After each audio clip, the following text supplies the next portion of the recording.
Ulang bakin job ia ke World Cup naka banta o Cristiano Ronaldo. Bat kum juru ia ke Portugal hi.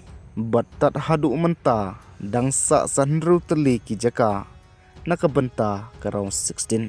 Bat hoi perlu haswa ben sedang ia kena ke video ngakerpat ia phi babin sengau haban subscribe kum kedaka jingai mesim bat like ru kum ju.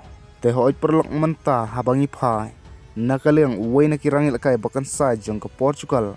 Kum juru orang yang lekai jong ke Liverpool. Kata Diego Jota, ubalaklat no nakane ke selapor thai. Ausdem arjar arpusan.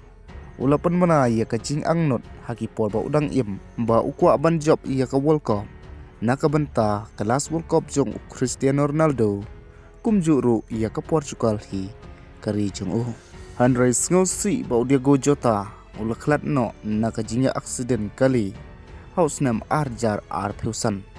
Bat kaderu hakaju hi katarik kaba ulaklat no kaba ke Portugal kan sahaban ikun Persia ia ke Croatia hakarang ke belai PR kaba hakane ke jil kai larja basharem lahaban song jaino te perlok menta kan seri ke jingkit kli nak benta ke Portugal lahato kan la nem banle nak benta Diego Jota pan kaba ia kene ke jil kai ansai kai la shai dang step hakapor sau shiteng kabaderu ke jingdap snem ke jingklat jong Diego Jota bat hakane ke World Cup hi barok ke wei kirangil ka jong ke Portugal barok ke kenhun jong ki kiladeng ya kita ke jingdeng keti ke bakerpang kabadon ya ke kerteng jong ki hi kum juru ya ke kerteng jong Diego Jota kabakingit ba udan rengkat bat ki habarabor bat undan rengkat bat kiru hak jingi kun jong ki Persia ya ke Croatia manstem bat lada jerengkat bapio iru baha kapor baga Portugal